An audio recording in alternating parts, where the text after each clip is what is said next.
Xin chào tất cả các bạn. Hôm nay cô vui sẽ chia sẻ với các bạn một cái đề tài rất là thú vị.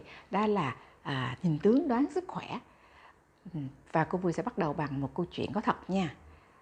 Cách đây 2 năm, trong lúc cô vui đang ngồi chờ taxi, thì cô vui gặp một cái cậu bé, người rất là chất, nhỏ con và rất là gầy. Thì cô vui mới hỏi: con năm nay nhiêu tuổi rồi?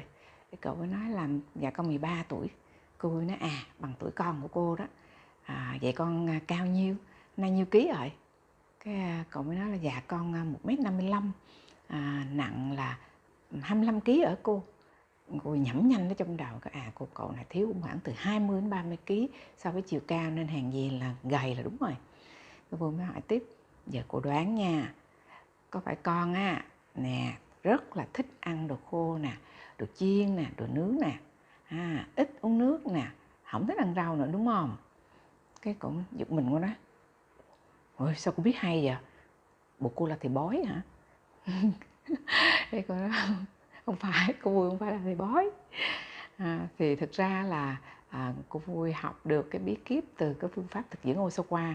Và nếu như hôm nay sau khi cô vui chia sẻ cho các bạn ở video này, thì các bạn sẽ biết cách tự nhận diện mình hoặc là con của mình thuộc nhóm sức khỏe nào, tại sao, và những cái mình sẽ biết nguyên nhân tại sao mình có được cái sức khỏe như hiện nay. Thì xin mời các bạn cùng nghe cô vui chia sẻ nha. Theo tiến sinh Osawa thì vạn vật trong vũ trụ đều vận hành theo cái nguyên lý âm dương. Ví dụ như ban ngày có ánh sáng mặt trời nắng nóng là dương, ban đêm bóng tối mát lạnh là âm. Ví dụ nam là dương, nữ là âm, bên trái là dương, bên phải là âm. Rồi đi lên nghĩa là dương, mà đi xuống là âm. Hoặc một sự vật thì phần dưới nó là dương và phần trên nó là âm. Hoặc là một con vật thì phần đuôi nó là dương mà phần đầu nó là âm. Và con người mình sống trong vũ trụ nó cũng vận hành theo cái nguyên lý âm dương tương tự như vậy. Và ông Osawa chia con người mình trên thế gian này thành 4 nhóm. Nhóm thứ nhất là thịnh âm, thứ hai là thịnh dương, thứ ba là thịnh âm dương, và nhóm thứ tư cuối cùng là nhóm cân bằng. Và mỗi nhóm nó phản ánh cái tình trạng sức khỏe khác nhau. Vậy thì làm sao mình biết được mình thuộc nhóm nào? Thì có hai cái yếu tố quyết định. Yếu tố thứ nhất đó là yếu tố di truyền, và mình hãy quan sát 4 cái yếu tố di truyền sau đây. Thứ nhất đó là khuôn mặt. Khuôn mặt có phần phía dưới to hơn phía trên như hình tam giác như thế này thì được gọi là thịnh dương. Ngược lại là thịnh âm. Và khuôn mặt hình oval như hình trái xoan đó là cân bằng. Thứ hai là lông mày. Lông mày có hình dáng đi lên nhiều gọi là thịnh dương, còn đi xuống nhiều là thịnh âm. Còn vừa đi lên vừa đi xuống bằng nhau là thịnh âm dương. Còn thoai thoải nhẹ nhàng như thế này là cân bằng. Thứ ba là tròng mắt. Cả hai tròng mắt mà đi về phía đuôi của con mắt thì gọi là thịnh dương. Còn nó đi về phía đầu của mắt là thịnh âm. Còn con bên này con bên kia là thịnh âm dương. Còn hai con đều nằm ở giữa, trong veo như thế này là bình thường. Thứ tư là xoáy tóc. Xoáy tóc nằm bên tay phải, nhìn từ đằng sau thì là thịnh dương. Bên tay trái là thịnh âm.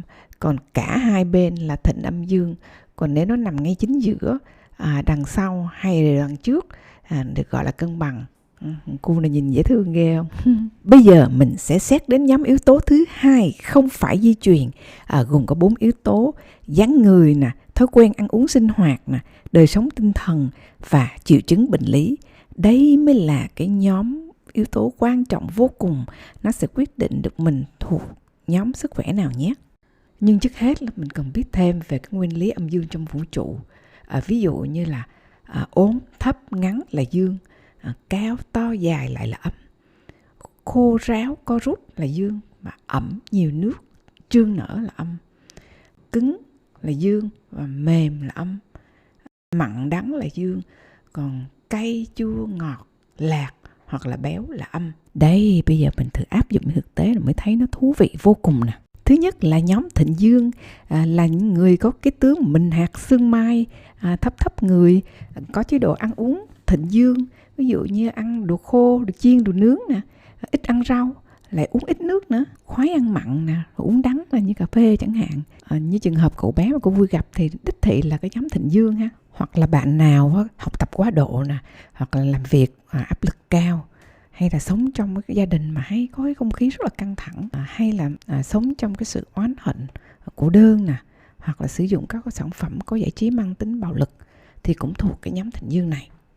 Về mặt sức khỏe, cái kết là nhóm thịnh dương rất là dễ bị những cái bệnh cao huyết áp nè, do ăn mặn ha, hoặc là những cái cơ quan cứng như là cột sống, những cơ quan chắc đặc như là thận nè, gan nè, phổi nè, tim nè, hoặc là nếu như đường ruột á, thì sẽ dễ bị cái đoạn cuối ở trực tràng, ví dụ như bệnh táo bón. Như trường hợp cậu bé thì cậu hỏi ra thì cậu bị tới 5 ngày táo bón luôn các bạn, ghê. Còn ngược lại với nhóm thịnh dương, đó chính là nhóm thịnh âm, có cái tướng là tròn tròn nè ha, cao to, người có tâm hồn ăn uống, thích ăn béo nè, cay nè, chua nè, bánh ngọt nè, hoặc là thích ăn những món có nhiều nước, bởi vì nhóm này rất thích uống nước, nhất là nước đá. Còn làm việc thì ngồi nhiều và rất là ngại vận động, hoặc sống trong cái môi trường lo lắng, sợ hãi nè, chán chường nè, hoặc là trong cái môi trường ẩm ướt, nhiễm hóa chất nè, hoặc sử dụng sản phẩm văn hóa đồi trụy. Nhóm thịnh âm là cái nhóm rất dễ bị mắc bệnh tiểu đường nè, hoặc là những cái cơ quan có tính âm như là tính mềm, rỗng chứa đựng như dạ dày nè, bàng quang, tử cung, hoặc là khối u, chẳng hạn như là ung thư vú. Nhóm thứ ba là nhóm thịnh âm dương, là tổng hợp của hai nhóm kia, hoặc là có cái dấu hiệu bệnh lý liên quan đến hệ miễn dịch hay hệ thần kinh. Và đây, cô Vui là minh chứng của nhóm này. Từ 2015 trở về trước, cô Vui là người tổ chức sự kiện, luôn làm việc căng thẳng, lo lắng sợ tai nạn xảy ra, ăn nhiều hơn cái nhu cầu cơ thể. Và cái kết là cô Vui bị rối loạn âu lo, dẫn đến rối loạn cái lục phủ ngũ tạng, từ thoái hóa cột sống, rối loạn nhịp tim, suy thận nè, trĩ ngoại, loét dạ dày, giãn tĩnh mạch, u vú nè, u xơ tử cung và rối loạn mỡ máu. Xin chia buồn với các bạn, đây là cái bệnh rất phổ biến ở những cái thành phố lớn hoặc là các nước công nghiệp, các bạn lưu ý nhé. Nhóm cuối cùng đó là nhóm cân bằng. Nhóm này có cái dáng người rất là chuẩn luôn, ăn uống cân bằng khoa học và có một cái đời sống cân bằng giữa công việc và sinh hoạt hàng ngày, có thói quen lành mạnh, có một cơ thể khỏe mạnh cả về mặt thể chất lẫn tinh thần. Và bản thân cô Vui cũng đã lội ngược dòng nước, đã làm được điều đó, đưa cơ thể mình về lại cân bằng. Và không những cho cô Vui mà cho cả gia đình cô Vui nữa các bạn, như là một cuộc đổi đời. Trước khi kết thúc cái video này thì cô Vui có hai cái thông điệp gửi gắm các bạn. Cái thứ nhất, xin đừng coi thường cái chỉ số cân nặng và chiều cao, nhất là với con trẻ. Thì ví dụ như trong trường hợp của cậu bé hồi nãy thì cậu chia sẻ là con không ai chơi với con trong lớp hết trơn thì các bạn thấy rằng là cái sự chênh lệch về mặt thể chất nó dẫn đến tâm lý rất là lớn luôn.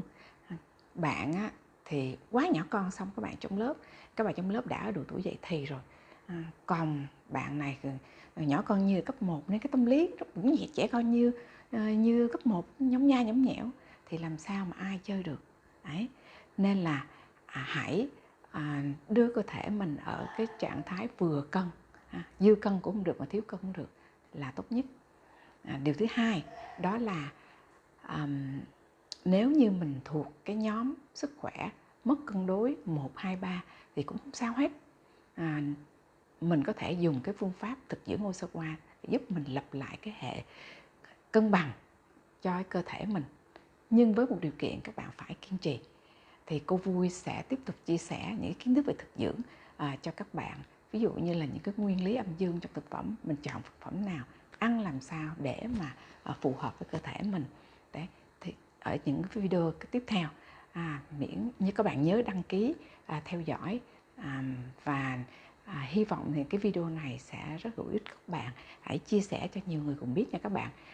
Hẹn gặp lại các bạn ở những video tiếp theo nha.